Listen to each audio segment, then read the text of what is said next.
안녕하세요. 다산에듀의 이창선 교수입니다. 자, 이번 시간에는 이제 표면 장력과 모세관 현상에 대해서 공부해 보도록 하겠습니다.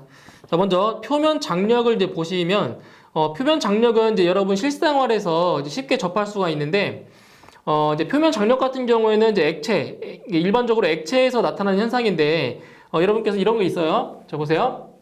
자, 이런 컵이 있어요, 컵.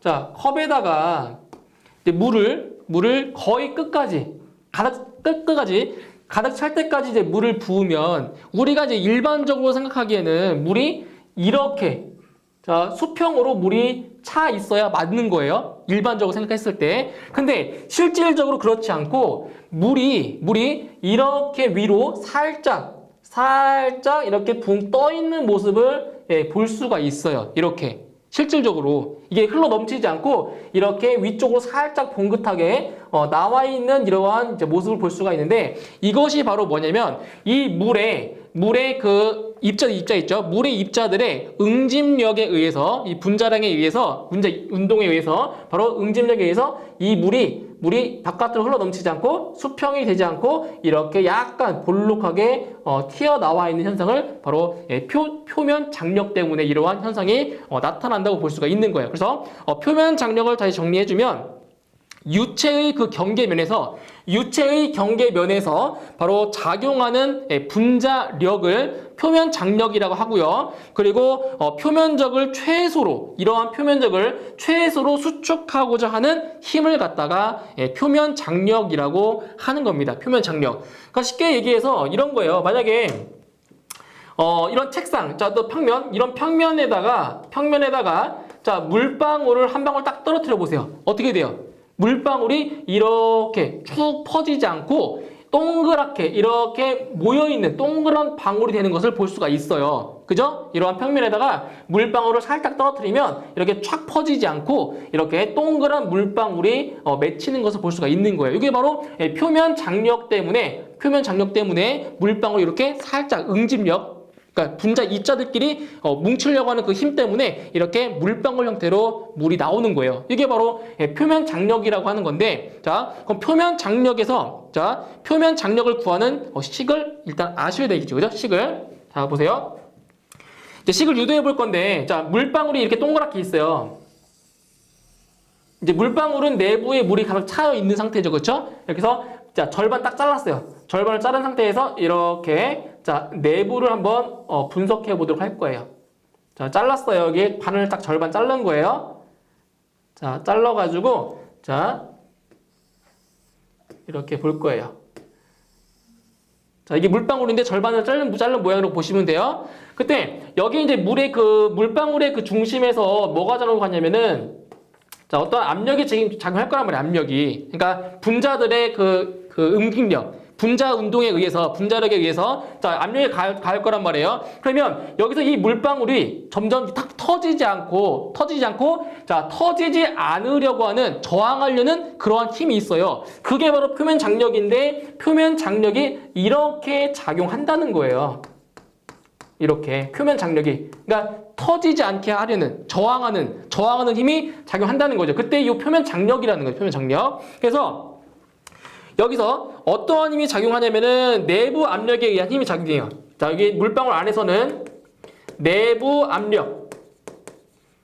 압력에 자, 의한 자, 힘이 작용하고요. 그리고 이 물방울의 표면에서는 터지지 않으려는 표면 장력에 의한 힘이 존재한다는 거죠. 자, 여기서는 표면 장력.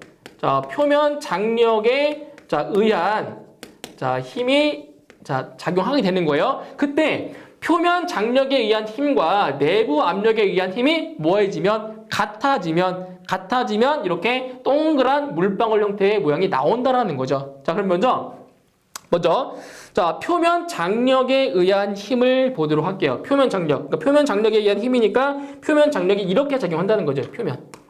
이렇게. 힘이 이렇게. 그러면 결국 요 선을 쭉 따라서 자, 힘이 작용한다는 거예요. 그때 이 물방울의 직경을 자, D라고 한다면 이 물방울 이쪽이 여기 요 선, 이거의 둘레의 길이가 뭐가 돼요? 둘레의 길이가 파이 곱하기 D가 되는 거죠. 파이 곱하기 직경. 그죠? 파이 곱하기 직경. 그래서 표면 장력에 의한 힘은 얼마가 되냐? 표면 장력에 의한 힘은 바로 표면 장력 곱하기 파이 곱하기 D가 되는 거예요. 자, 이게 왜 나왔냐면은 이 표면 장력의 단위가 뭐예요? 표면 장력의 단위는 뉴턴 퍼 미터예요. 뉴턴 퍼 미터. 그리고 파이 D는 요 길이죠? 길이의 단위니까 요게 미터예요, 미터. 그래서 곱하기 해주면 바로 힘이 나오는 거죠, 뉴턴. 그죠? 그래서 표면 장력에 의한 힘은 표면 장력 곱하기 파이 D가 되는 겁니다. 파이 D. 자, 그럼 여기서 내부 압력에 의한 힘을 구해보도록 할게요. 내부 압력에 의한 힘이에요. 그럼 여기서 이 압력 P는 자, 단위 면적당 가해지는 힘이죠. 그쵸? 압력은 내부 면적, 자, 면적당 가해지는 힘이에요. 그럼 이 식에 의해서 뭘 할 수가 있냐면 내부 압력에 의한 힘은 뭐다? 압력 곱하기 바로 면적이 된다는 거죠. PA. 이게 되는 거예요. 그죠? 그럼 여기서 이 면적은 뭐냐? 이 면적은 바로 이 단면. 이 단면 얘기해 주는 거예요. 이 단면은 뭐가 되는 거예요? 이 단면이 바로 4분의 파이 D제곱이죠? 네, 원의 넓이. 네? 단면이 원이니까. 그죠? 4분의 파이 D제곱이에요. 그럼 식이 어떻게 만들어지냐면, 잘 보세요. 식이. 자, 표면 장력에 의한 힘은 자, 시그마 곱하기 파이 곱하기 D가 되고요. 그리고 내부 압력에 의한 힘은 뭐가 돼요? 내부 압력에 의한 힘은 P 곱하기 4분의 파이 D 제곱이 된다는 거예요. 이게 된다는 거예요, 이게. 그럼 뭐를 구할 거라고 지금? 표면 장력이 얼마냐? 그럼 표면 장력은 이거예요, 이거. 표면 장력 시그마. 자, 그럼 보세요. 양변에 자, 일단 파이라는 값이 약분이 되고요. 그쵸? 자, D라는 값도 약분돼서 하나가 남아요. 그죠? 그러면 표면 장력은 자, 표면 장력 시그마는 4분의 뭐가 된다? PD가 된다는 겁니다. 그죠? 그래서 표면 장력은 뭐다? 4분의 내부 압력 곱하기 물방울의 지름. 이렇게 해서 표면 장력을 구할 수가 있습니다. 단위는 뭐라고요? 단위는 뉴턴 퍼 미터입니다. 뉴턴 퍼 미터. 이게 바로 표면 장력을 구하는 거예요. 근데 이거는 어디? 이거는 바로 물방울일 때예요. 그런데 우리가 물방울도 있지만 뭐도 있어요? 자, 뭐도 있어요? 비눗방울. 그죠?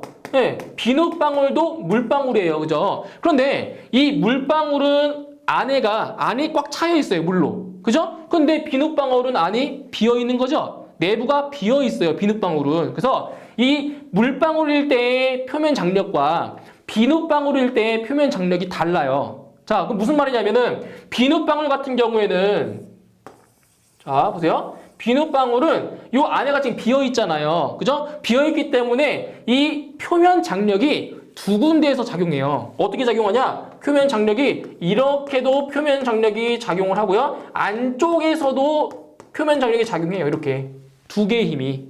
그래서 자, 식이 어떻게 만들어지냐? 아까 이 식은 물방울일 때 표면 장력 구하는 식이었어요. 그런데 비눗방울처럼 내부가 비어있는 경우에는 자, 표면 장력이 지금 이렇게 두 군데에서 작용하기 때문에 이 식에서 얼마를 곱한다? 시그마 곱하기 파이 D에서 얼마를 곱한다? 바로 2배를 해주라고요. 양쪽에서 표면 장력이 작용하기 때문에 그런 거예요. 2배. 자, 똑같아요. 식은 P 곱하기 4분의 파이 D제곱이 돼요. 단지 2배만 한 거예요. 2배만. 그러면 여기서 자, 보세요. 파이는 아까처럼 약분해주고요. 자, D도 약분했어요. 그러면 여기 있는 2를 양변 2를 나눠주면 여기에서 결국 표면 장력은 8분의 PD가 돼요. 8분의 PD. 이거 잘 구분하셔야 돼요.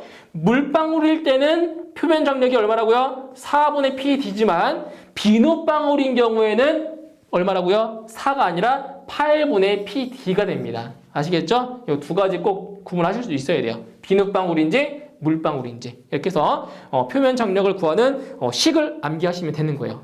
이 유도하는 식 몰라도 돼요. 단지 이 공식은 반드시 암기하시는 거예요. 공식은. 유도식 몰라도 돼요. 됐죠? 자, 이제 그 다음에 이제 모세관 현상이에요. 모세관 현상. 자, 모세관 현상인데, 자, 이 모세관 현상은 일단 우리 실생활에서 볼 수가 있어요. 자, 어떤 게 있냐면, 물속에 있죠, 물속에. 자, 물속에다가 뭐 마른 걸레를 담거나 아니면 뭐 휴지 같은 걸 담아요. 젖잖아요. 그죠? 그죠? 물에 넣으면 젖어요. 그 젖는 이유가 뭐냐면 바로 이 모세관 현상 때문에 젖는 거예요. 자, 그리고 자, 식물 나무가 있어요. 나무. 자, 나무 우리 물을 줄 때 어디에 줘요? 기둥에 주나요? 아니죠. 뿌리에 우리가 물을 준단 말이에요. 그죠? 자, 뿌리에다가 물을 주면 그 물이 어디까지 올라가요? 줄기 끝까지 올라간단 말이에요. 왜 올라가는 거예요? 그게 바로 모세관 현상 때문에 뿌리에 있는 물이 줄기 끝까지 올라가는 거예요. 이게 바로 모세관 현상이라고 하는 건데, 자, 우리가 지금 이 수박 유체 역학에서 얘기하는 그 모세관 현상이 뭐냐? 자, 보세요. 여기 이 수조가 있어요. 수조가. 자, 수조가 하나 있고요. 여기에 물이 이만큼의 물이 자 차여져 있어요. 차여져 있어요. 그럼 여기서 모세관, 아주 얇은 관이에요. 좁은 관, 모세관. 그러니까 좁은 관을 갖다가 여기에다가 이렇게 쭉 집어 넣어보세요. 이렇게. 자, 관을 집어 넣어보세요. 자, 어떻게 되냐? 자, 지금 요 안에 있는 게 만약에 물이다. 자, 물이라고 하면 그 좁은 관, 이 관을 따라서 이렇게 물이 올라가요. 이렇게 모양이 만들어져. 이렇게 물이 올라가요. 그런데 반면에 자, 똑같은 수조예요. 물이 이렇게 차여 있어요. 여기다가 똑같은 관을 집어 넣어요. 이렇게 똑같은 관을 이렇게 집어 넣어봐요. 근데 이번에는 이 안에 있는 유체가 물이 아니라 수은이에요. 수은이에요. 그랬더니 자, 수은에다가 집어 넣었더니 이 수은이 어떻게 되냐? 자, 물은 위로 올라갔어요. 그죠? 그런데 수은은 이렇게 밑으로 내려가요. 오히려. 이렇게 물이 이렇게 내려가요. 수은이 이렇게 내려간단 말이에요. 이게 왜 그러냐면은 결과적으로 이 모세관 현상이라고 하는 거는 응집력과 부착력의 자, 크기의 차이예요. 크기의 차이. 자, 무슨 말이냐면은 이 물 같은 경우 있죠. 물 같은 경우에는 부착력이 자, 부착력. 그러니까 부착력이라고 하는 거는 이 물이 이 관 벽에 붙는 힘이에요. 부착력이 응집력보다 더 크기 때문에 이 관을 따라서 물이 올라가는 거예요. 아시겠죠? 부착하는 힘이 더 크니까 응집력보다. 응집은 모이려고 하는 힘이에요. 모이려고 하는 힘이에요. 그런데 반대로 이 수은 같은 경우에는 부착력보다 자, 응집력이 뭐하기 때문에 더 크기 때문에 이 관을 따라서 올라가는 게 아니라 밑으로 내려온다고요. 왜? 수은끼리 그 응집력이 더 크기 때문에 부착하는 힘보다. 그 차이가 있는 거예요. 그죠? 그래서 모세관 현상이라고 하는 거는 어떤 유체에 이렇게 관을 집어 넣었을 때 관을 따라서 올라가거나 내려가는 현상을 갖다가 모세관 현상이라고 하는 겁니다. 모세관 현상. 그죠? 그래서 이 나무 이렇게 있어요. 이렇게 나무가 있어요. 뭐 가지가 이렇게 있겠죠? 이 나무에 물을 줘요. 물을 주면 물은 어떻다고요? 부착력이 응집력보다 크다고요. 그래서 요 아래 뿌리에 있는 물이 이렇게 위로 올라간다고요. 줄기까지. 이게 바로 모세관 현상이라는 겁니다. 모세관 현상. 자, 그러면 여기서 자, 여기도 지금 이거는 기본적인 개념이고요. 자, 한 가지 더 말씀드릴게요. 자, 보세요.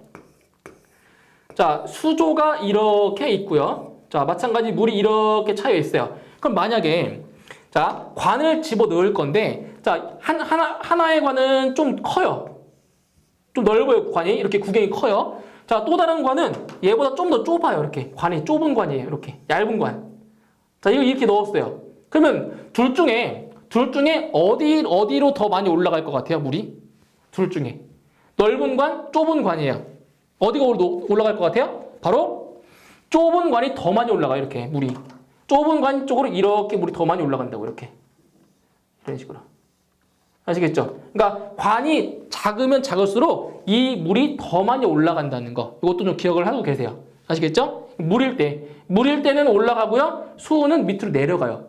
아시겠죠? 이렇게 아래로 볼록, 얘는 위로 볼록. 이런 모양. 위로 볼록. 이렇게. 자, 그 다음에 이제 모세관 현상이라는 게 뭔지 알았으니까 이제 모세관 현상에서 자, 물이 올라가는 높이를 구하는 식을 또 아셔야 돼요. 올라가는 식을. 자, 보세요. 자, 이제 식을 또 이제 유도해 볼 건데, 자, 다시 한번 그릴게요. 자, 여기에 수조가 이렇게 있고요. 물이 이렇게 있어요. 그리고 여기에 관을 갖다가 이렇게 집어 넣었어요. 자, 그럼 이게 물이라고 한다면, 자, 물이 이렇게 올라가겠죠? 자, 아래로 볼록하게 해서 이렇게 위로 올라가요. 그때 이제 뭐가 있냐면, 자, 이 관의 직경을, 자, D라고 하고요. 관의 직경 D라고 하고요. 그 다음에, 자, 이 유체, 이 안에 있는 유체가 있겠죠? 이 유체의 무게, 자, 유체의 무게를, 자, W라고 할게요. 유체의 무게예요. 유체의 무게. 그 다음에, 자, 여기서, 자, 올라간 이 물이 어떻게 된다고요? 수평으로 되는 게 아니라 이렇게 볼록하게 되어 있다고요. 볼록하게. 그때 이 볼록하게 되어 있을 때 이 관과 이 선의 각, 바로 접촉각을 갖다가 세타라고 할게요. 접촉각을 세타라고 할게요. 그 다음에 여기서 물이 올라간 높이, 자, 올라간 높이를 갖다가 H만큼 올라갔다라고 할게요. H만큼 올라간 거예요. 그죠? 자, 그럼 여기서, 자, 이제 뭐를 구할 거냐면, 우리가 좀 전에 배웠던 게 있어요. 표면 장력. 자, 여기서 표면 장력이 작용해요. 어디에서?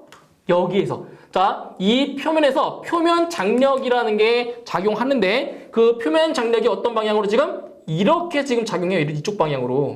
근데 우리가 알고 싶은 건 지금 보세요. 유체의 지금 무게가 이쪽 수직으로 지금 작용하고 있잖아요. 그러니까 우리가 구해야 될 거는 뭐냐? 바로 이쪽 방향이 아니라 이렇게 수직 방향으로의 뭐가 필요한 거라고요? 표면 장력을 알고 싶은 거라고요. 그럼 여기서 이 접촉각이 의미가 있어요. 자, 잘 보세요. 이거. 자, 여기를 확대할게요. 확대. 자, 확대해서 그려볼게요. 자, 지금 이렇게 되는 거예요. 이렇게. 여기 세타예요. 지금 실질적으로 작용하고 있는 표면 장력은 이렇게 지금 작용하고 있어요. 우리가 알고 싶은 표면 장력은 자, 이거를 알고 싶은 거예요. 이거를 알고 싶은 거예요. 그럼 여기서 자, 표면 장력이 이쪽 방향으로 자, 이렇게 시그마만큼의 표면 장력이 지금 작용하고 있단 말이에요. 그러면 이렇게 수직으로 자, 그럼 수직으로 작용하는 자, 표면 장력은 얼마냐? 바로 시그마 표면 장력 곱하기 얼마다? 바로 코사인 세타가 된다라는 거죠. 시그마 곱하기 코사인 세타. 자, 이거는 어디서 나온 거냐면 바로 삼각비. 잘 보세요. 삼각비를 통해서 나온 거예요. 자, 여기 직각이죠? 자, 직각이고요. 지금 여기가 지금 각도가 보시면 여기가 세타예요, 세타. 여기 세타예요. 그럼 여기가 지금 시그마고요. 지금 우리가 알고 싶은 건 어디를 알고 싶은 거냐면 여기를 지금 알고 싶은 거잖아요. 여기 알고 싶은 거예요. 그죠? 그럼 뭐냐? 여기는, 자, 보세요. 코사인 세타는, 여기를 지금 X라고 놓을게요. 코사인 세타는 빗변분의 밑변이죠. 코사인. 빗변분의 밑변이죠. 그 결국 빗변, 시그마 분의 우리가 알고 싶은 표면 장력인 겁니다. 그죠? 그래서 따라서 X는 표면 장력 곱하기 코사인 세타가 되는 겁니다. 여기 수직으로 작용하는 표면 장력이 시그마 곱하기 코사인 세타가 된다고요. 그죠? 이렇게. 자, 그러면 먼저 어떤 식으로 구할 거냐? 표면 장력에 의한 힘을 구해볼게요. 표면 장력에 의한 힘이에요. 얼마다? 표면 장력에 의한 힘은 시그마 곱하기 지금 이 관의 직경이 얼마예요? 관의 직경이 D죠, D. 네? 직경이 D예요. 자, 표면 장력 시그마 얼마? 코사인 세타고요. 코사인 세타 여기 곱하기 얼마다? 파이 곱하기 D가 되는 거죠. 그죠? 이렇게 동그랗게 이렇게 여기 이렇게 그 표면에서 작용하기 때문에 파이 곱하기 D가 되는 거예요. 넓이가 아니라 여기 선 둘레 길이 이렇게 되는 거예요. 표면 장력 곱하기 둘레 파이 D가 된다는 거죠. 이거는 표면 장력에 의한 힘인 거고요. 그 다음에 여기 뭐예요? 유체. 자, 유체의 지금 무게예요. W. 그럼 W는 뭐냐? 자, 보세요. 자, 무게예요, 무게. 자, 무게는 질량 곱하기 뭐예요? 질량 곱하기 중력 가속도예요. 무게는 질량 곱하기 중력 가속도. 그죠? 그럼 여기서 뭐 하냐면은 이런 과정을 해볼게요. 여기를 갖다가 V로 나눠주고요. 여기를 V를 곱할게요. 상관없잖아요. 그죠? 분모 분자에다가 똑같이 V 곱하면 상관없잖아요. 그죠? 그럼 이건 뭐냐? 이 V분의 M이 뭐예요, 이게? 이 값이? V분의 M이 뭐예요? 부피분의 질량. 부피분의 질량이 뭐예요? 바로 밀도예요, 밀도. 밀도. 자, 그럼 뭐가 되냐? 밀도 곱하기 중력 가속도 곱하기 부피. 최적입니다. 최적. 그럼 여기에서 밀도 곱하기 중력 가속도가 뭐예요, 이게? 이게 뭐예요? 비중량. 그죠? 비중량이죠? 그래서 물체의 무게는 비중량 곱하기 최적이랑 같다는 거예요. 감마 V. 예? 물체의 무게는 뭐랑 똑같다고요? 감마 V랑 똑같다고요. 감마 V. 이렇게 되는 거예요. V. 최적. 예? 최적이 최적. 그럼 이때 여기서 이 최적이 뭐냐? 최적이 뭐냐? 지금 얼마만큼 지금 물이 올라갔어요? H만큼 물이 올라갔어요. 그죠? 그럼 여기서 이 최적이라고 하는 거는 이게 어떤 모양이죠? 원기둥이죠, 원기둥. 자, 이렇게 원기둥이니까 얼마큼 올라갔다고요? H만큼 물이 올라갔다고요. 그런데 여기서 이 단면이 얼마예요, 단면이 4분의 파이 D제곱이죠? 그죠? 그럼 최적 뭐예요, 최적? 최적은 밑넓이 곱하기 높이입니다. 올라간 높이. 그죠? 그래서 4분의 파이 D제곱 곱하기 H가 되는 거죠. H. 그래서 자, 보세요. 자, 표면 장력에 의한 힘은 자, 이 물체의 무게, 유체의 무게 얼마? 감마 곱하기 최적 얼마? 4분의 파이 D 제곱 곱하기 얼마다? 올라간 높이 H다. 이게 되는 겁니다. 자, 그러면 양변에 똑같은 걸 지어볼게요. 자, 파이 있죠? 파이가 지어졌고요. 자, D 하나 있죠? 두 개니까 하나 지어졌어요. 이렇게 됐어요.